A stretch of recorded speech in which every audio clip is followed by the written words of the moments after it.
Hello, my beautiful, gorgeous dancer, and welcome to another episode of More Than Dance.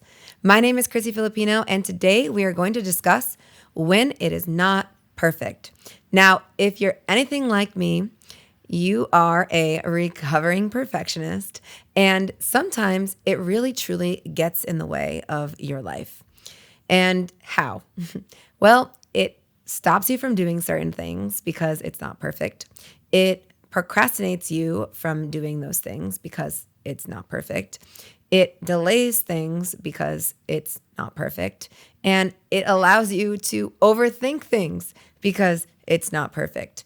And this is truly the pep talk I needed this week because here I am filming a podcast and I'm like, oh my gosh, I want to do this one. I want to do this topic. I want to talk about this. And I am like, okay, no, but I need certain time to do this.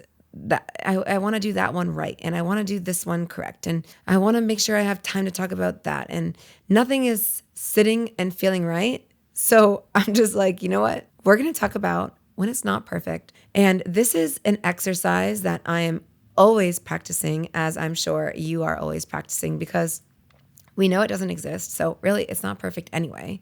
So step number one, understand it doesn't exist. It doesn't exist. So what are we trying for? What are we trying to do? Like, we beat ourselves up to try and do this thing a certain way, the right way. And it becomes so annoying because it's like, at the end of the day, it's not that way anyway. So what do? We get to accept. Acceptance, surrender. Oh, I know you know these words. These words are like, maybe they're like nails on a chalkboard because you know you're like me and you know you need to you need to hear these words today. When we accept, we are truly accepting that it is what it is and let's move on. So I have a kind of like funny story and it's not really a story actually, but so I'm very much like my dad and we strive for excellence and perfection and doing things like exact. And my mom she is like the master at getting so much done. Like, it is actually so fun to watch her in action because she just does like all these things. Like, so if you know my mom, you know, she's like the most amazing cook that you'll ever meet. She could literally be having a conversation with me and Josh and my dad and be making pasta sauce or pizza sauce or pizza dough or some kind of dough. And then also at the same time, she's making salad and she's making meatballs and she's making simultaneously like making this like 12-course dinner. And what's so funny is she's so flawless with it that like she'll be making the pizza sauce and then the next thing you know, like we're still in the conversation and she's already on to making something else that's so good. And I think it's like so cool also because for those of you who do cook and those of you who do bake, you know that like cooking is the perfect example of things not being perfect because nothing has to be as exact as baking does because baking is a science and baking is a chemistry and it does have an effect. Whereas cooking, it can be like, I mean, literally if you watch her cook, she'll be like, yeah, let's put a little of this in there and why not? Let's put this in here. So it's actually like kind of comical in a way because you wonder when it comes out, like, how did it become so good? Like you were just like shaking shit into a pot and it's so good. And with dance, because it's an artistic form, it has a lot of the aesthetic demand on it where we understand visually that the arms need to be placed in a special way. The head can be aligned in a slight different way to make something look better. So in a way, we create this pressure that is the pressure of it being right. Because as dancers, we learn that there is a right. There is an alignment that is more aesthetically pleasing, which is why it actually is so cool if you've had any practice in modern dance, where modern dance is the complete opposite of that. And then me having the Socratic seminar with myself that I often do, I'm like, yeah, but even that has aesthetics to it. And it's like, it needs to look pretty. Today, the reason why I'm speaking about perfection, though, isn't such in the term of dance. It's more of like an all around idea. This idea of perfect not being attainable. So one, why do we think it is? Why do we continue to think it is? And the trickery that dancers experience because there is this idea. It's kind of like an oxymoron in a way. I'm having an internal battle with myself even talking to you about this because on the one hand, I'm talking about how dance is so beautifully aligned and that's why it's so pretty. And on the other hand, I'm saying, well, it doesn't have to be perfect. And then this side again is talking like, okay, but you just said it does. And then this side is saying, well, it doesn't. So you can see how there's a little bit of confusion with this topic. And I think this is also the reason why most dancers get wrapped up in the idea of perfection, which is something that is very hard to combat because you literally just watched me like do it just now. I'm like, but there's truth to this and there's truth to this. So today I'm going to invite you to use the word and.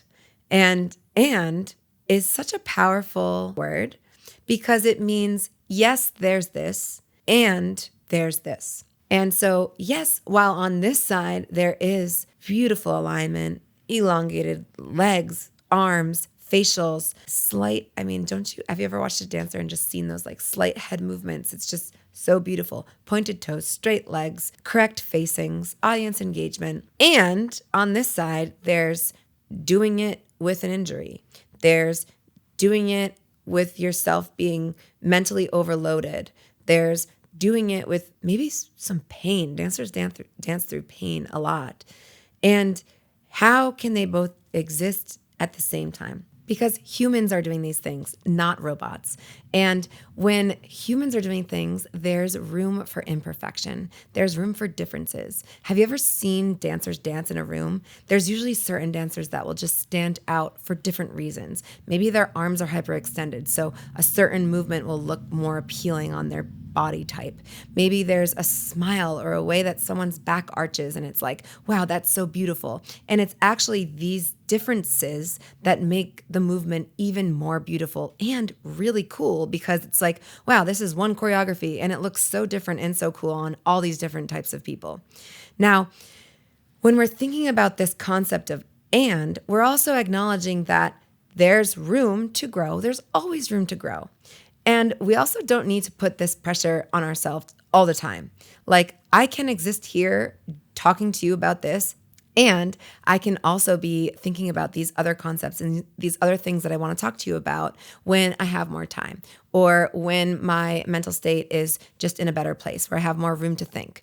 And when we don't acknowledge that there's room for growth over periods of time, we put more pressure on ourselves because we think that it needs to be perfected in an instant. Now, things can be perfected over time. You'll see this too with any kind of new skill that you're doing or any kind of skill that you're currently doing. I mean, dance is a skill that I'm not newly doing, and I'm still perfecting this. So can you imagine if when I was in high school, if I was putting this pressure on myself to be perfect in these styles and no, I didn't even think about it then. I was just like, oh no, I have time. So it's kind of funny how we kind of psych ourselves and we're like, all of a sudden there's a time limit on our ability to learn this skill. So step one, acknowledge that it's not possible to be perfect. Step two, acknowledge that there is no timeline to perfect something, to make something better. And then step three is to recognize when it's happening. And it's kind of like when you get your period and you're like, oh, that's why I was a bitch last week. Oh, that's why I was hungry. And it's all of a sudden everything makes sense. So if we can understand our perfectionistic qualities coming in on certain times, because sometimes they come in heavier on other times, just like periods do. And we can have this perspective that is shifting. So like right now, for whatever reason, I'm in a heightened state of perfection. I want things to be perfect. And I think it's because I thought I did a really good job and I want to keep that momentum going. It could be because I didn't do something really well and I want to make that thing really good. It doesn't really matter what it is. What matters is that I get an opportunity to recognize that oh, it's happening. And then I get to lay off. And what laying off looks like is yes, surrender, yes, acceptance, and also learning how to not give a fuck. And this is maybe the hardest thing to do. And so like, I'm going to take out the basket. Here we go. And this is where we just dump in all of our fucks, because the fucks need to go somewhere. What we don't want them to do is go into the thing that we're working on, because that has the reverse reaction than we want. We want to be enthused with what we're doing. We want to feel good. We want to feel motivated. We want to feel excited. We don't want to feel bogged down by, ooh, I have too many fucks for that. Oh my gosh, that is like too hard for me to do right now, but I'm going to try and do it anyway, and I'm going to try to do it perfect. No, that's not what we need. We need a little bit of tenderness and love and support.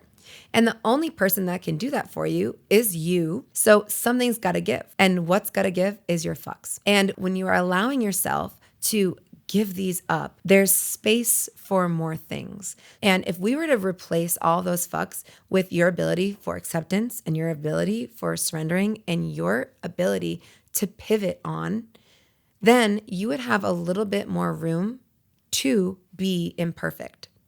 So it's not that we don't want to have fucks, because we do. We want to care. We want to improve. We want to perfect. And we want to have the ability to do that over the course of time, because that's how goals are created. We get to have this option to reframe our mind in terms of perfection, because yes, there's certain qualities that we want that are really nice. Like you might want your house tidy and organized. And in a way, that's kind of perfect. When you're trying to be perfect at something and it's not happening for you, that's when you got to release and you get to give it away, and you get to give your fucks away, and you get to include a little bit more of surrender, acceptance, and the ability to just accept that you are you in this present moment. And that's how it is. And the reason why I brought up my mom is because as I was realizing that I was becoming this perfectionist like my dad, there my mom was getting all this stuff done, like being so productive, while I would be harboring over like one task and not getting it done. So I came up with this little phrase to help myself, and it's B+, get it done. And when you think about something being a B+, it is very, very good. It is really good. And it gets the job done, and you're doing that thing. And it's also leaving room for improvement. It's also leaving time for other things. So the next time you catch yourself in a phase of perfection, I want you to think B+, get it done. And I hope that this helps you, because it has certainly helped me, especially in this moment or right now as I'm doing this for you. If this was helpful in any way, it would mean the world to me if you left a 5-star or written review on Spotify or podcast, so we can spread the word about how perfection is not the only way. I will see you on the dance floor